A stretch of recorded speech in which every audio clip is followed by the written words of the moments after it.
বাতাসে বহিছে প্রেম, বসন্ত এসে গেছে। আর এই বসন্তের শুভ মহরত কিন্তু শুরু হয় সরস্বতী পুজোর হাত ধরেই। ম্যাচিং শাড়ি পাঞ্জাবি, অঞ্জলি দিতে গিয়ে চোখাচোখি, তারপর শাড়ি পরে স্কুলে ঢুক। এসব না করলে আর কিসের সরস্বতী পুজো?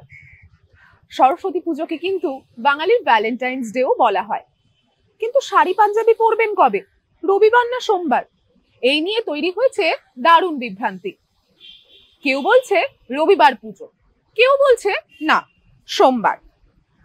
এই একটা দিন এক নিমেষে ফিরিয়ে দেয় স্কুলবেলার স্মৃতিকে। আজ সরস্বতী পুজো নিয়ে জানবো কিছু অজানা তথ্য, অজানা কাহিনী। এবার পুজো কিন্তু একদিন নয়, 2 দিন। রবিবার না সোমবার কোন দিন হবে পুজো, এই নিয়ে স্কুলে স্কুলে তৈরি হয়েছে বেজায় বিভ্রান্তি। আসলে এবার তিথি পড়ে যাচ্ছে রবিবার থেকেই। সরস্বতী পুজো হয় শুক্লপক্ষের পঞ্চমী তিথিতে। গুপ্ত প্রেস পঞ্জিকা অনুসারে 19শে মাঘ পঞ্চমী তিথি শুরু হচ্ছে দুপুর 12টা 12 মিনিট 59 সেকেন্ডে। পঞ্চমী তিথি থাকছে পরদিন 23 ফেব্রুয়ারি অর্থাৎ সোমবার সকাল 9টা 57 মিনিট 38 সেকেন্ড পর্যন্ত। কিন্তু পুরাণ মতে সূর্যোদয় দিয়েই তিথির শুরু হয়, তাই অনেক পুরোহিতের মতে পুজো করা উচিত সোমবারই। একাধিক স্কুলে সুবিধার্থে পুজোর দিন হিসেবে রবিবার ঠিক করা হয়েছে, আর সোমবার পুজোয় বসতে হলে অনেক ভোর ভোর বসতে হবে। তা পুজোর দিনক্ষণ তো জানা হলো, ওই তিথি শেষ হওয়ার আগে কিন্তু মোটেও দাঁতে কাটা যাবে না কুল, এই বিশ্বাস প্রচলিত রয়েছে। কিন্তু কেন এই কথা বলা হয়? সত্যি কি পুজোর আগে কুল খেলে বিদ্যে দড়ি রুষ্ট হন? কেন এই বিশ্বাস? প্রথমত একটা সামাজিক কারণ রয়েছে। আমাদের দেশ কৃষি প্রধান। গ্রামে গঞ্জে বা গৃহস্থ বাড়িতে নতুন ফল ভগবানকে না দিয়ে মুখে তোলা হয় না। শীতকালের ফল কুল, তাই বাঘ দেবীকে দিয়েই প্রসাদ হিসেবে খাওয়া হয় কুল। রয়েছে একটা বৈজ্ঞানিক কারণও। শীতের অবসান এবং বসন্তের শুরুতে সরস্বতী পুজো হয়। ঋতু পরিবর্তনের সময় নানা রকমের অসুখ বিসুখ হয়ে থাকে। এছাড়া কাঁচা কুল খেলে পেট খারাপের সম্ভাবনাও থাকে। সেই কারণেই পুজোর আগে কুল খেতে বারণ করা হয়। রয়েছে পুরাণের একটি কাহিনীও। দেবী সরস্বতীকে তুষ্ট করতে একবার মহামতি ব্যাসদেব বদ্রিকাশ্রমে তপস্যারত ছিলেন।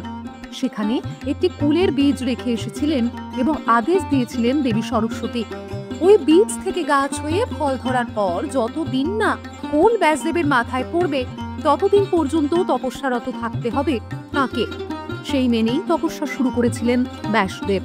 কুল মাথায় পড়লে ব্যাসদেব চোখ খোলেন। সেদিন তো ছিল বসন্ত পঞ্চমী। এই গল্প থেকে এই বিশ্বাস প্রচলিত রয়েছে। দুর্গাপুজোর সঙ্গে যেমন কাশিউলির সম্পর্ক, তেমন সরস্বতী পুজোর সঙ্গে কিন্তু সম্পর্ক পলাশের। কিন্তু দেবী সরস্বতী তো পদ্মাসনা, তার পুজোয় পলাশ কবে থেকে এত গুরুত্বপূর্ণ হয়ে উঠল? পলাশের এই লাল রং কেন গুরুত্বপূর্ণ সরস্বতী পুজোয়? তার পেছনেও রয়েছে এক কাহিনী। আসলে বিদ্যা এবং সঙ্গীতের দেবী সরস্বতী, এ কথা তো প্রায় সকলেরই জানা। কিন্তু জানেন কি, দেবী সরস্বতী কিন্তু উর্বরতারও প্রতীক। ঋতুমতী নারী গর্ভধারণের জন্য সহায়ক। সেই কারণে পলাশের যে লাল, তাকে প্রজননের প্রতীক হিসেবে ধরা হয়। এই লাল রঙের ফুলকে যুগ যুগ ধরে সরস্বতীর চরণে নিবেদন করা হয়। আর এভাবেই দেবী সরস্বতী হয়ে উঠলেন পলাশ প্রিয়া। পুরুলিয়া, বাঁকুড়া অর্থাৎ জঙ্গলমহলে আজও যেখানে বসন্ত পড়লে লোকে পলাশ দেখতে ভিড় জমায়, সেখানেও একটি রীতি প্রচলিত আছে। বন্ধ্যাত্ব দূর করতে এখনো সেসব জায়গায় পলাশ পাতা বেটে নারীরা খান। মনে করা হয় সন্তান লাভ হয় এতে।